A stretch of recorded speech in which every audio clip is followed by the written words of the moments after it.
So I'm JJ, and I head up developer programs at Dropbox. I'm not going to do a long intro into myself because when I clocked these slides, I was just about at 20 minutes, and I know we're keeping right on track. So I'm here today to talk to you about Dropbox's journey to discover who our developers are and how to engage them.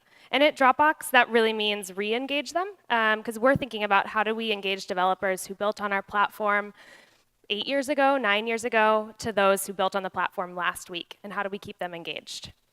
I'm going to start off with how ecosystem became a Dropbox strategy and the evolution of the DBX platform as a baseline to get us started. So you all know this already. Today, there's a lot of tools that we work with, and there's increasingly more every day. A lot of you are startups who are building new tools in this ecosystem. And that gives us a lot more capability, but it also makes things a lot more complicated and makes our workflows way more broken up. So we believe this is a huge opportunity for Dropbox to become a home base between these content silos and provide a place for content creation, feedback, distribution, coordination, and organization. We're calling this content-based collaboration. And with this, it creates simplicity of working across a single system. And we want at Dropbox to provide a distraction-free environment where you can focus on what it takes to build the next big thing. And while we're connecting a lot, this really can't happen. This creativity can't be unleashed if you're still switching back and forth between different tools. So our partner apps and our developers bridge these gaps. And this is something that is a company strategy. And these aren't slides that me or the ecosystem marketing team put together to tell our platform story. These are slides that our CEO and several executives at Dropbox have presented to customers and investors about our story as a company. And as we evolve as a company to this content collaboration space, our platform has also evolved. So in 2009, we released our first API. And this was really all about bridging silos between users. And we did this through backup, storage, photo storage, and shared folders. A lot of what you all probably know and love about Dropbox. And then in 2013, we really went all in on platform.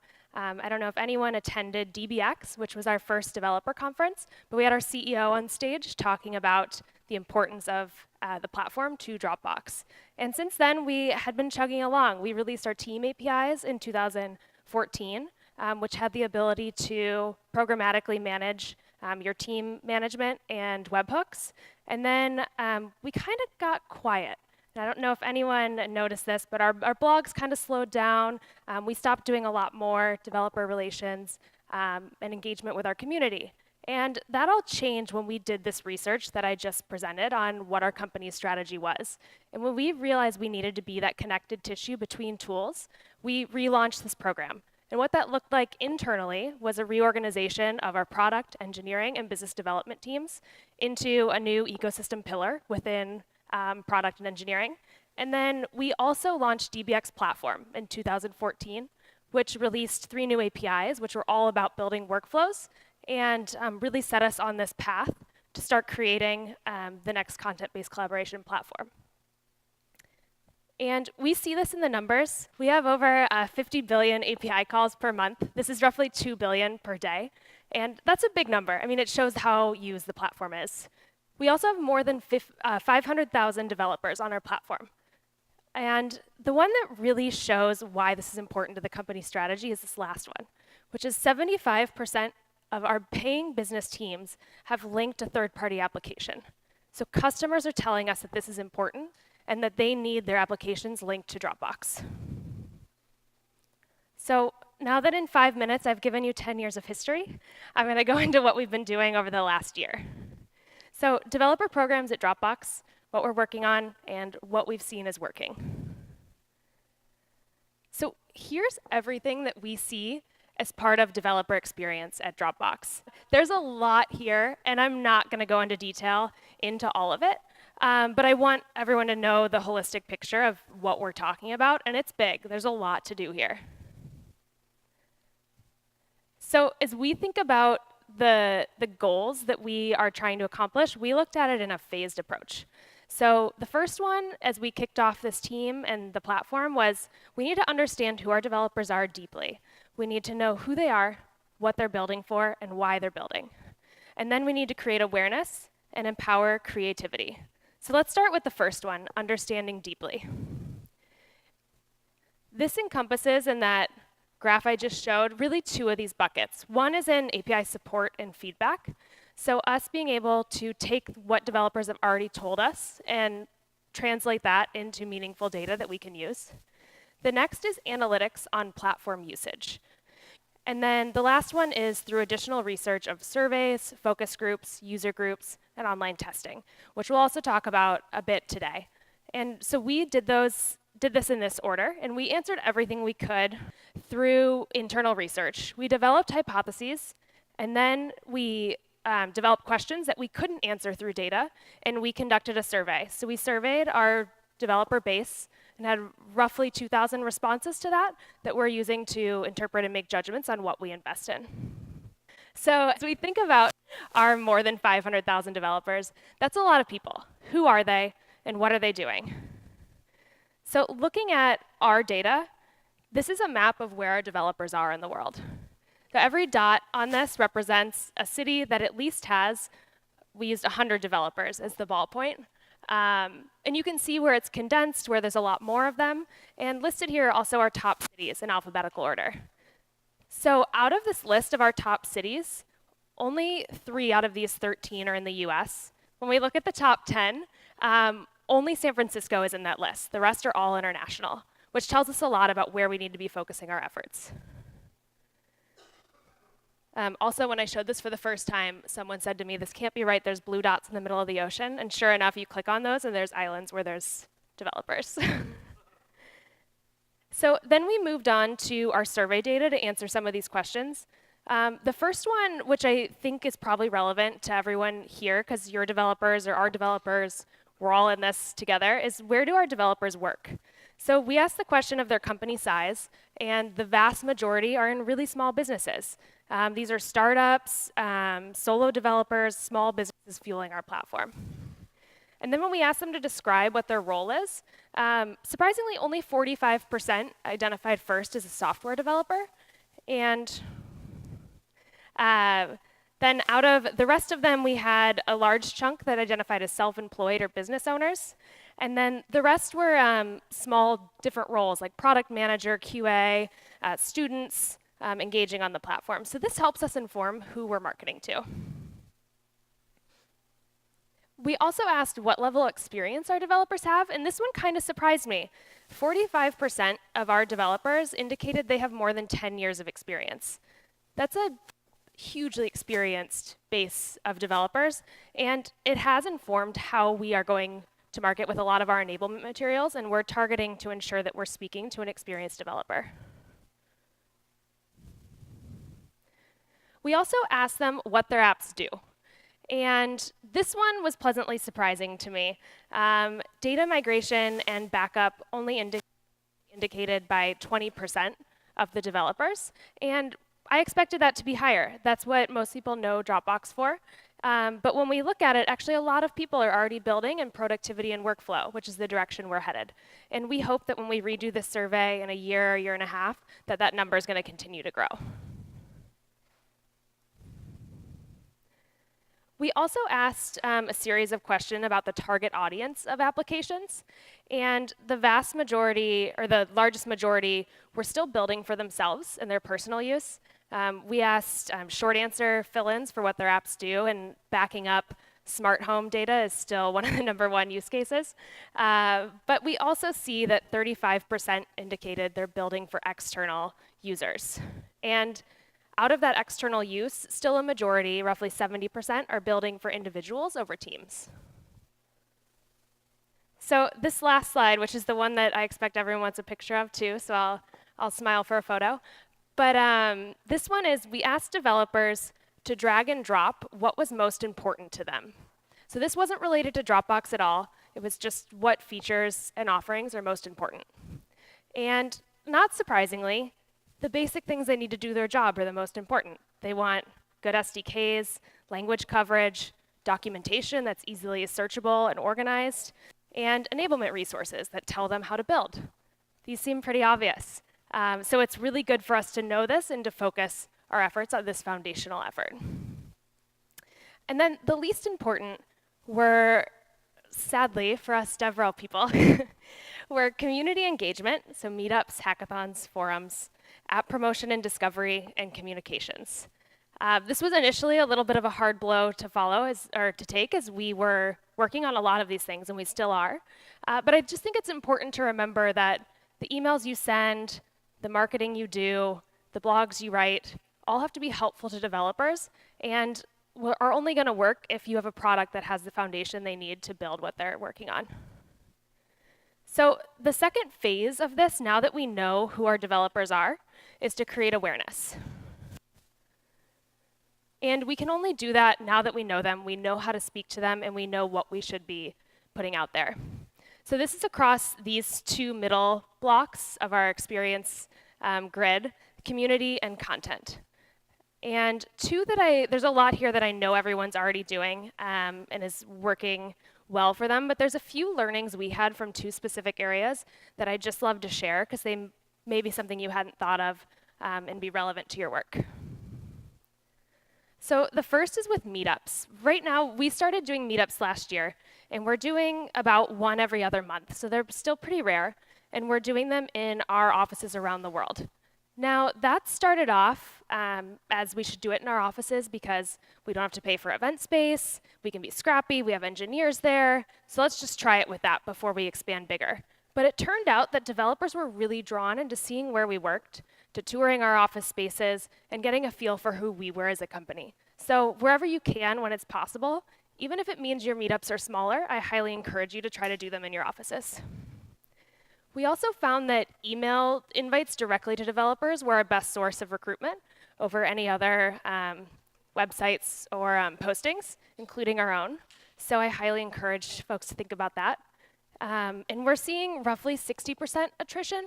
That seemed high to me, but in talking to people, it seems pretty normal. But that's just kind of our baseline for every event. And if anyone attended Evan's data, they talked a lot about the importance of connecting with engineers.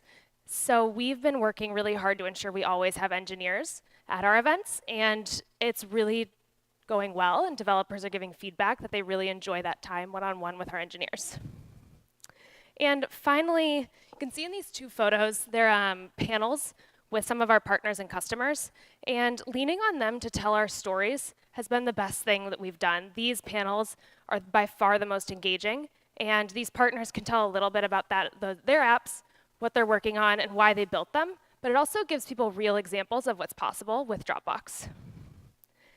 And I want to quickly tell a little story about one of these meetups and how they re-engaged a developer. In New York, we invited anyone who had ever built an app based in New York City to the event. And there was debate about this. Should we only invite engaged developers? Should we invite everyone? We ended up inviting everyone. And there was a developer who attended who built an app 5 years ago while he was a student in college. Since then, he hadn't used Dropbox and he hadn't used our API. Now, he's an engineer at a bank. And when he got the invite, he invited 2 of his colleagues to join him to the event. He comes to the event with 2 of his colleagues. We have Alex, who's in this top photo here in the middle, who's an engineer at Dow Jones and built a workflow at Dow Jones. They're talking about they chose Dropbox because of security, and it was great for the team management, and they built a whole document workflow off of it. And now this engineer looks at his colleagues and says, can we build that? Can we do it? And they're talking to our sales team now about a potential engagement and a custom solution. So it shows that it can be anyone who's going to be your next potential big customer, big developer, and you should continue engaging everyone. On a similar note, we've been experimenting with different blog content, and our blog post that's been most successful this year has been a collaborative blog post we did with Zapier on development workflows. And this, to me, it could be many things. It could be that people love Zapier. It's possible. We definitely use it a lot at Dropbox.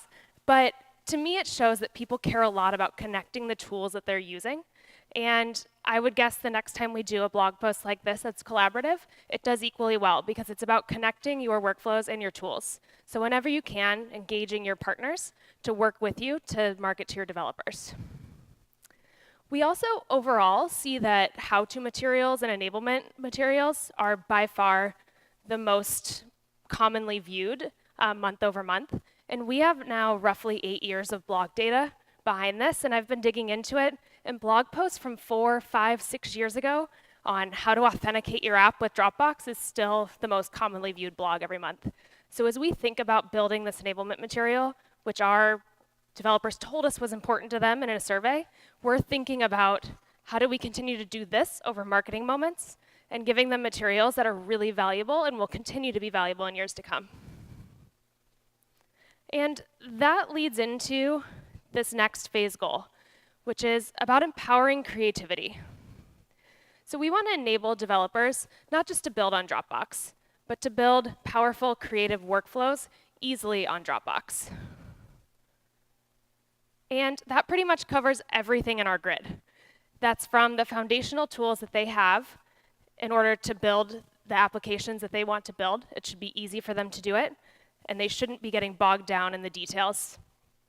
And then it goes all the way to a blog post that inspires them on what they can create.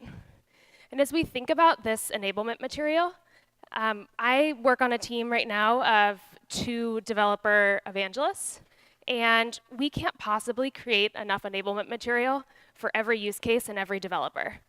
So one thing we just launched, and I'll have to update everyone on how it goes, but we launched a program, it's a super user program, aimed at scaling our enablement and support.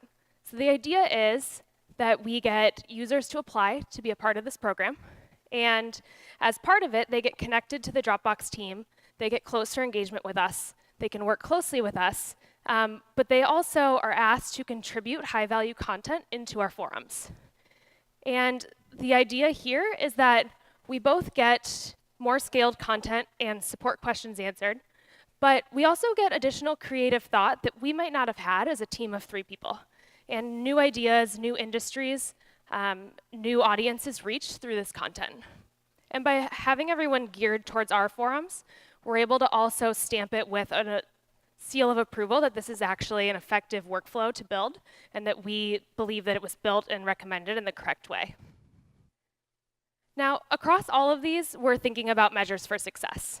And we think about these in 2 different categories. One is input, so this is everything we're all doing as developer relations specialists to do our job every day. And then there's output, which is what we hope to see from it. So within input, it's the content you're creating, your blog posts, your meetups, your events, website and messaging experiments. And then within output, we're hoping to drive new apps and new developers. More importantly, active apps and active developers. Bugs and feature requests filed, we hope with better enablement content, that'll go down. Blog and Twitter impressions, and website visitors and call to action engagement on our website as we do those experiments. So in summary, these are a few things I think we've learned that are really important to be successful. Aligning with your company strategy is critical. I know that can be hard, but even if it's aligning with a single product strategy, it's important to have that alignment internally. Using analytics, first your internal analytics, and then combining that with surveys and conversations and your support feedback together to get to know who your devs are is a great place to start. And then engage your partners, customers, and developers to help you tell your story. They'll do it way better than you can, I promise. And then create clear measures with inputs and outputs that you can track on a daily, weekly, monthly basis that guide how your team is doing. And make sure that's done in partnership with all the teams you work with, whether that's sales, marketing, business development, product engineering. Everyone should be aligned on what you're driving, that outcome, and know what they're doing to contribute to it. Now, to show how deep this new strategy goes with Dropbox, I want to talk about our logo. Did anyone notice it changed in the last year? So we did a brand redesign and changed our logo. And the rationale that the entire company heard for why it changed was that the logo should show that we are more than storage. The old logo was a box. You put things in a box, you set a box aside. The new logo was meant to be cleaner and simpler and evolve from a little box to a collaboration of surfaces that move and interchange and show that Dropbox is an open platform and a place for creation. And that is what our company said was the rationale for why we changed our logo. If that doesn't stand behind that platform as a company strategy, I don't know what does. And that's the mission we're inviting developers to join us on. build apps to unleash the world's creative energy with DBX Platform. And so that's an open invite to all of you and your developer communities. If you're interested in co-marketing and exploring creative ways to use Dropbox, you can contact me. I'm JJ at Dropbox, and JJ or JJ Kass almost everywhere except for Twitter. And whoever has that, if you know them, let me know. But I'd love to hear from all of you and work together on collaboratively marketing to our developers. Thank you.